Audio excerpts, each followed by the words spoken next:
Cours extrait de physique-chimie, première spécialité, aux éditions Le Livre Scolaire sur les études énergétiques en mécanique.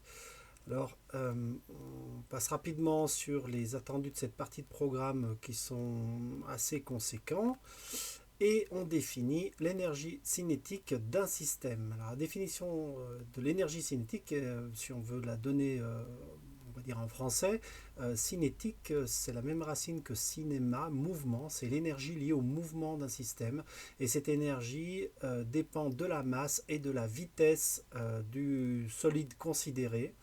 Donc l'énergie cinétique est proportionnelle à la masse, est proportionnelle au carré de la vitesse. Il y a aussi un coefficient 1,5 dont l'origine peut s'expliquer pour des raisons mathématiques qui dépassent le programme de première. Et donc la formule qu'on utilise, on va dire, entre guillemets, bêtement en première, c'est 1,5 de mv au carré avec l'énergie cinétique en joules, la masse du système en kilogrammes et la vitesse du système en mètres par seconde. Alors, la difficulté classique d'un calcul d'énergie cinétique consiste simplement à utiliser les bonnes unités. Alors, par exemple, ici, on a le cas d'une voiture d'une tonne qui roule à 80 km par heure. Eh bien, il faut, pour pouvoir faire ce calcul, convertir la tonne en kilogrammes avec le coefficient 10,3 et convertir des kilomètres par heure en mètres par seconde. Quand on ne rentre dans cette formule que les unités du système international, que sont kilogrammes et mètres par seconde, on ressort avec une énergie dans l'unité du système international, c'est-à-dire le joule. Donc voilà pour cet exemple assez simple. Pour l'expression d'une vitesse de mètre par seconde en kilomètre par heure, eh bien 1 mètre par seconde c'est 1 millième de kilomètre en 1/3600 d'heure.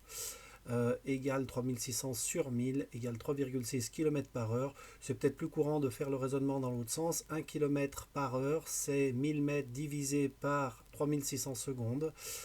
Et donc ça fait 1 sur 3,6 mètres par seconde. Alors, on définit ensuite ce qu'on appelle le travail d'une force. Alors, le travail d'une force, c'est un transfert d'énergie d'un système à un autre système qui est lié à une force qui s'exerce de l'extérieur sur le système en question. La définition dit: le travail d'une force est une grandeur physique permettant d'évaluer l'effet de cette force sur l'énergie cinétique d'un système au cours d'un mouvement.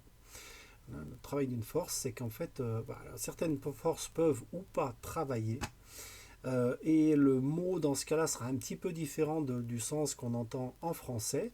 Par exemple ici, si vous avez une boule qui... alors l'exemple de la boule est assez mal choisi parce qu'en fait elle doit rouler. Et, bon, c'est sûr que ça ne fait pas de frottement, mais en fait on imagine quelque chose qui se déplace sans frottement. Ça serait peut-être même mieux d'imaginer par exemple un palet de hockey qui se déplace sur la glace et qui a zéro frottement. Bon, ben, si on appuie dessus et que le solide fait un déplacement de A vers B perpendiculaire, eh bien cette force ici, on dit qu'elle ne travaille pas, c'est-à-dire qu'elle ne fournit pas d'énergie, ni elle n'enlève d'énergie au solide. Par contre, ça ne veut pas dire que celui qui appuie dessus, lui, ne se fatigue pas à appuyer dessus. Mais en fait, cette force ne va pas transférer d'énergie au système. En l'occurrence, si on voulait... dans une physique vraiment réelle, cette force ici transférerait de l'énergie au support à cause des frottements. Mais voilà, on reste dans des cas idéaux où ceci se balade sans frottement sur une surface de A vers B. Alors si le mobile va de A vers B et qu'en même temps je la pousse, en fait, le mouvement de A vers B peut avoir justement pour origine cette force, mais pas obligatoirement. Il pouvait déjà y avoir, par exemple, un mobile qui se déplace de A vers B, et en plus, je souffle dessus par derrière. Donc, en gros, je vais ajouter, je vais donner de l'énergie au système. Et donc, on va pouvoir calculer l'énergie transférée au système, qu'on appelle donc le travail, avec la formule suivante. Donc le travail s'écrit avec un W comme work en anglais, et on précise souvent AB, donc on précise le déplacement parce qu'un travail se définit sur un certain déplacement et par une certaine force, et on met bien la flèche pour dire que c'est un vecteur. Eh bien en fait le travail de la force se calcule avec le produit scalaire F scalaire AB. qui peut s'écrire, d'après le cours de mathématiques, F fois AB fois cos alpha. Alors première remarque, on voit déjà que quand alpha vaut 90 degrés, ben, cos alpha ça fait 0, et c'est exactement le cas qu'on vient de dire, c'est-à-dire qu'ici, même si j'ai une force qui est perpendiculaire au déplacement, et ben, cette force ne va pas transférer d'énergie au système. Par contre, ici, on est dans le cas où la force est dans le sens du déplacement. Donc, l'angle qui est entre la direction de la force et celle du déplacement AB qu'on a ici, bah, cet angle vaut 0. On a, on a les deux vecteurs qui sont dans le même sens et qui ont la même direction. Dans ce cas-là, si l'angle vaut 0, cos de 0, ça fait 1. Et donc, on a F fois AB. C'est-à-dire que si j'ai 10 newtons sur 1 mètre de long, eh ben, j'aurais transféré 10 joules, tout simplement. Mais on peut avoir le troisième cas où on a le solide qui va bien de A à B, mais par contre on applique une force dans l'autre sens. Alors la main est mal choisie ici parce qu'avec la main on ne voit pas comment ça pourrait continuer à aller de A vers B, si ce n'est en traversant la main ou au moins en l'entraînant. Donc je préfère reprendre l'idée de quelqu'un qui soufflerait ou qui applique, voilà, qui souffle pour essayer de faire ralentir finalement ce solide qui va de A vers B.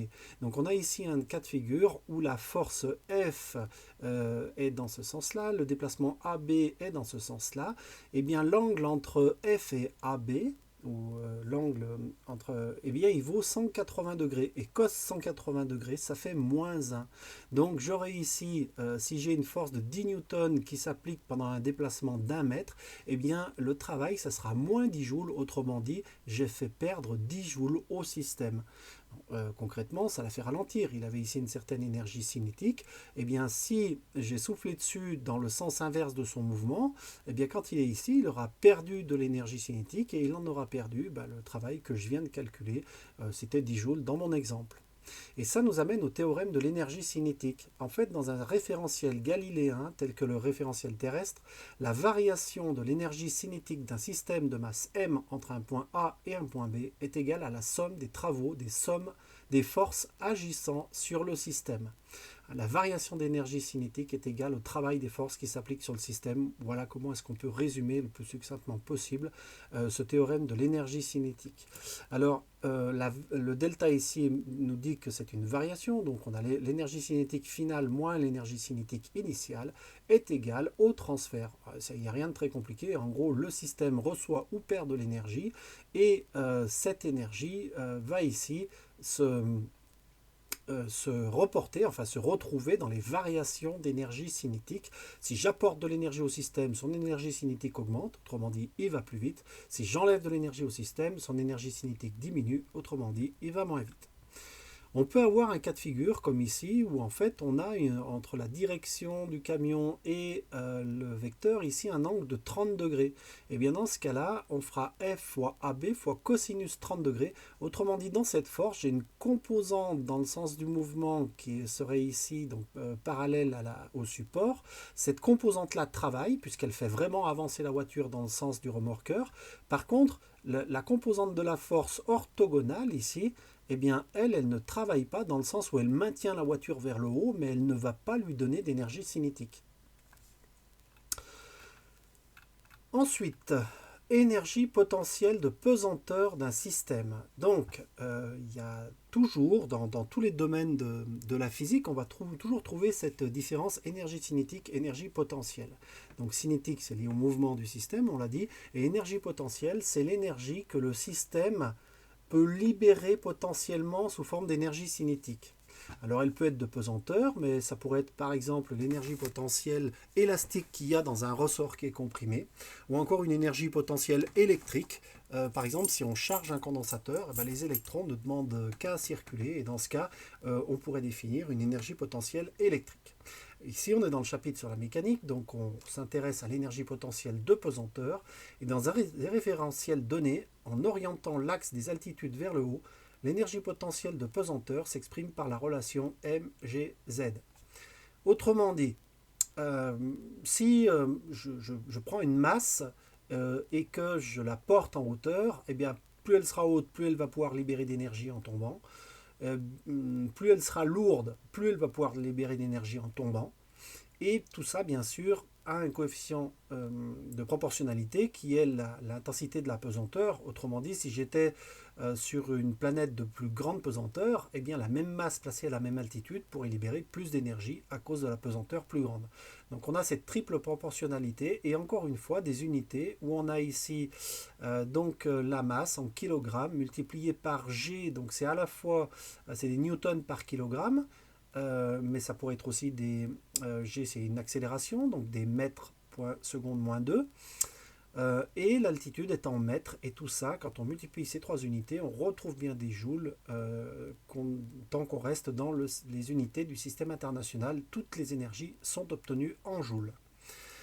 Alors, l'énergie, oui, alors force conservative. Le poids est ce qu'on appelle une force conservative, dans le sens où, en fait, si je prends un objet, que je le fais descendre, donc il peut libérer de l'énergie. Cette énergie, je peux l'avoir stockée quelque part et je vais pouvoir, si j'ai pas de perte, la remettre au système pour lui faire revenir au même point de départ. En fait, l'énergie se conserve, elle change de forme, elle peut passer de l'énergie potentielle à l'énergie cinétique, mais en fait, ce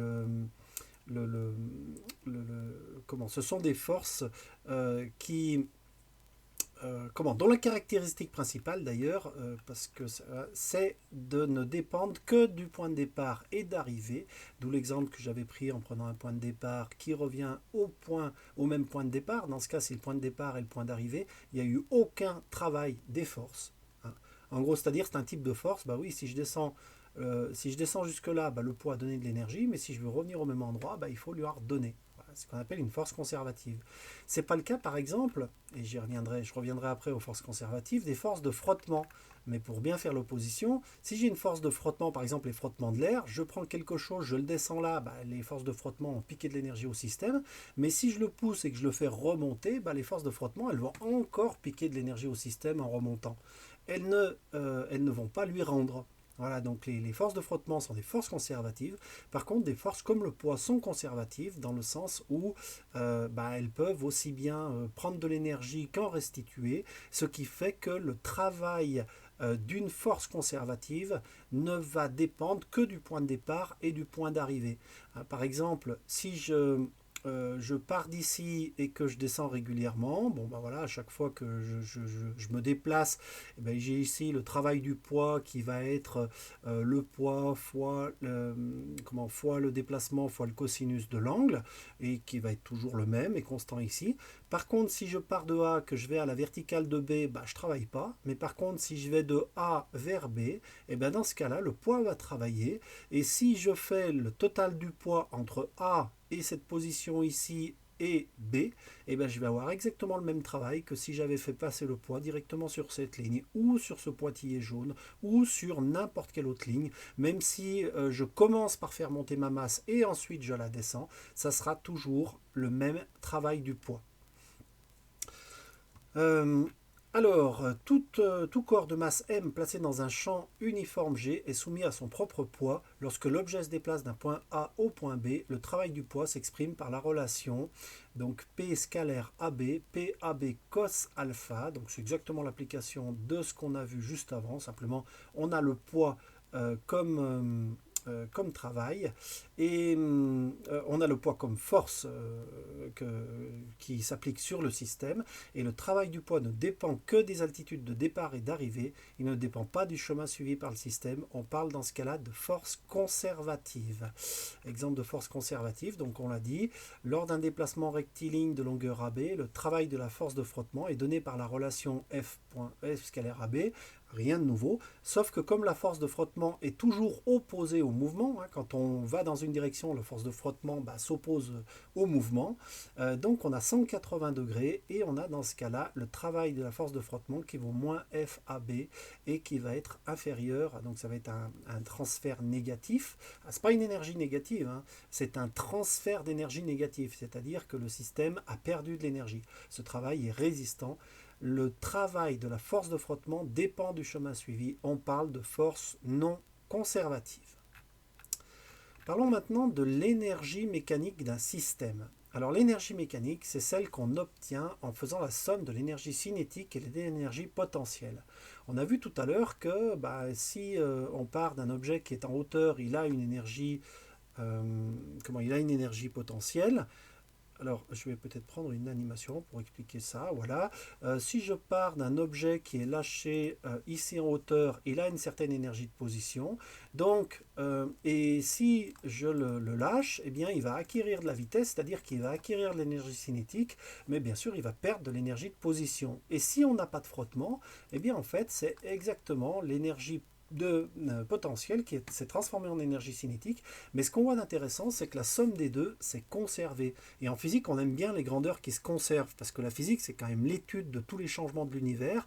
Et pour arriver à comprendre quelque chose à tous les changements, c'est très bien quand on arrive à trouver des choses qui se conservent malgré les changements. Et c'est le cas ici de cette notion d'énergie mécanique. Prenons ici le cas d'une balle qui serait lancée. Alors on voit que comme elle est lancée, elle a au début...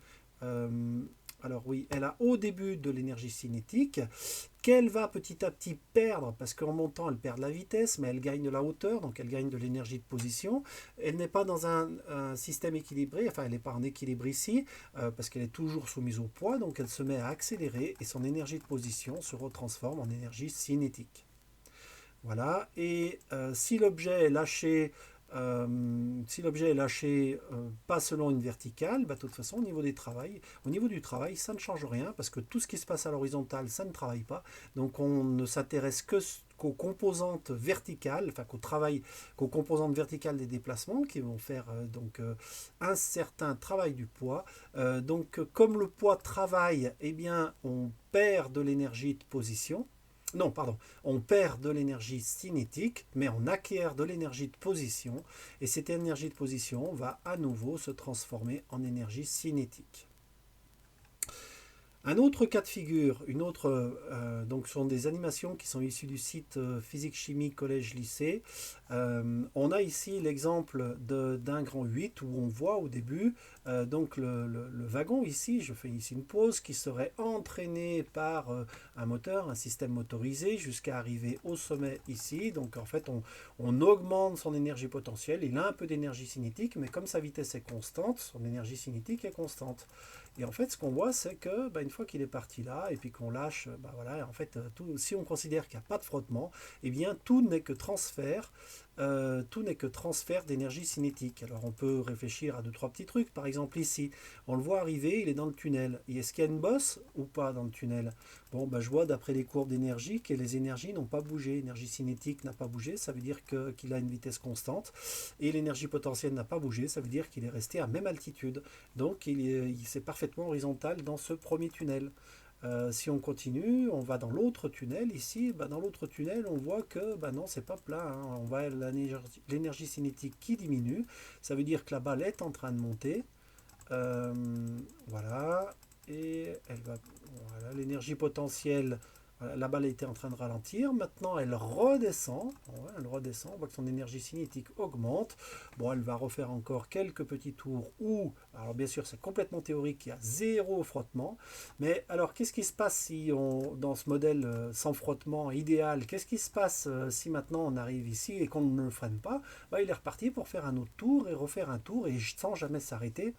Sauf que ici, on va modéliser une force de frottement. Donc la force de frottement va permettre de diminuer son énergie cinétique et son énergie potentielle pour arriver à le faire arriver à l'immobilité.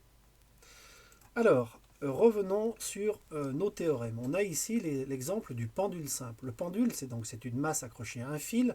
On part d'une hauteur maximale. On passe ici à une position d'équilibre.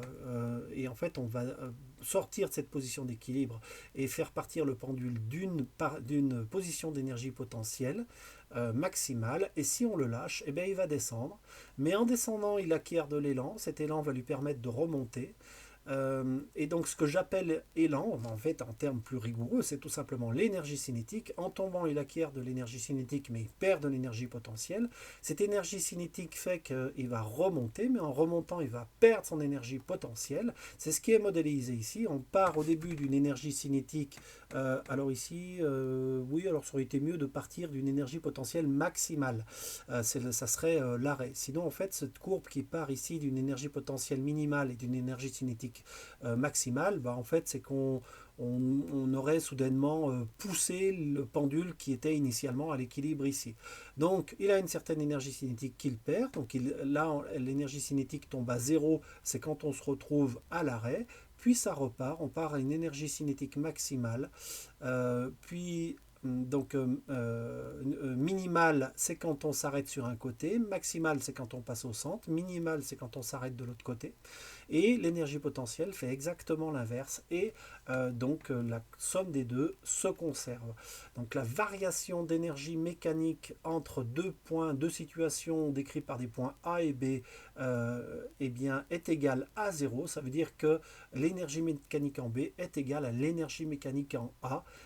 On va pouvoir, comme ceci, on va voir juste après une application qui permet d'obtenir très rapidement des résultats qui seraient plus longs à obtenir si on faisait une étude basée sur la seconde loi de Newton, par exemple.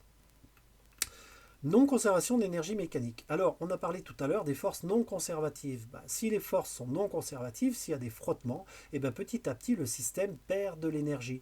Alors, ici, on avait donc un cas où le pendule simple oscille en ignorant les frottements de l'air. Donc, pour que ça marche, il faudrait faire ça dans le vide. En fait, il y a toujours des petits frottements de l'air qui fait que l'énergie va petit à petit être absorbée. Et alors, on peut voir ça sur une animation du site IA Physique Animation sur YouTube.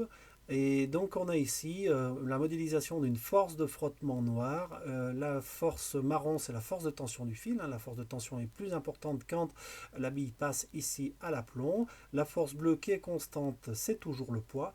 Et donc ce qu'on a vu sur cette animation, c'est qu'on est parti d'une certaine énergie, enfin on a un transfert, énergie cinétique, énergie mécanique, qui n'arrête pas de se faire, mais la somme des deux diminue tout le temps parce que le travail des forces de frottement, qui est une force non conservative, fait perdre un peu d'énergie au système. Voilà ce qui est représenté, cette animation qu'on vient de voir, finalement est représentée par cette courbe où on voit des variations, enfin des oscillations, mais une baisse régulière de l'énergie mécanique. Voilà, donc quand on a des forces de frottement, on ne peut pas appliquer le principe de la conservation d'énergie mécanique. C'est pour ça qu'il est très important de distinguer les forces conservatives des forces non conservatives. Donc application, c'est ce qu'on disait tout à l'heure. Si on cherche, l'altitude maximale atteinte par la balle de tennis lancée à une vitesse A verticalement depuis 2 mètres au-dessus du sol. Concrètement, on fait ici exactement l'objet lancé verticalement. On part d'une altitude Z1, on veut savoir jusqu'où ça va monter à Z2 si je le lance à une certaine vitesse V initiale. Alors, comment faire? Eh bien, comme les frottements de l'air sont négligés, la balle n'est soumise qu'à son poids, l'énergie mécanique de la balle se conserve. Alors, d'après le théorème de l'énergie cinétique, on a la variation d'énergie cinétique qui est égale au travail du poids. Or, le travail du poids, c'est mg ZA moins ZB. Alors, ce serait plutôt... Ah oui, parce que là, on dit que...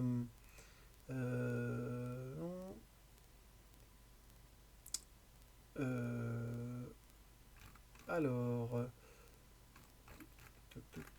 Je vais voir quel signe ils ont choisi de prendre. Non. Ok. Alors, le travail du poids. Oui, alors ici, le travail du poids va être négatif. Le travail du poids va être négatif parce que, parce que le poids va prendre de l'énergie au système. Donc ZA étant l'altitude du point de départ, moins ZB une altitude plus grande, je vais en fait avoir ici je vais avoir ici une valeur négative. Mais donc le travail du poids, il aurait mieux fallu écrire ici en fait le poids c'est m fois g. Et puis le déplacement eh bien, alors j'appelle h la différence d'altitude positive pour ne pas poser de problème de signe. Sauf que comme ici le poids est vers le bas et nous on monte, eh bien il va y avoir dans la formule du travail, il y a le cosinus qui intervient et le cosinus nous donne un signe -1. Donc c'est pour ça qu'ici ils ont directement mis une valeur qui permet, enfin du moins une différence qui permet d'obtenir une valeur négative.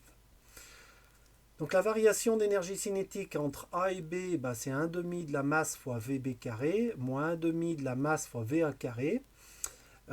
Et donc cette variation d'énergie cinétique est égale à la grandeur qu'on a déterminée là-dessus. Sauf que VB égale 0 en haut de la trajectoire, donc en fait on va pouvoir simplifier ce terme et on n'a plus que VA, M, G, ZA, ZB, que des valeurs connues. Ça nous permet d'isoler l'inconnu et de dire que ZB égale ZA plus V carré sur 2G. Et on arrive comme ça très rapidement à la hauteur atteinte. On aurait pu aussi dire l'énergie mécanique. Alors, on aurait pu aussi le résoudre d'une autre manière qui est peut-être aussi, en fait, ça revient exactement au même, mais peut-être qu'elle est un peu moins obscure que cet exemple qui n'est, je trouve, pas très très bien choisi.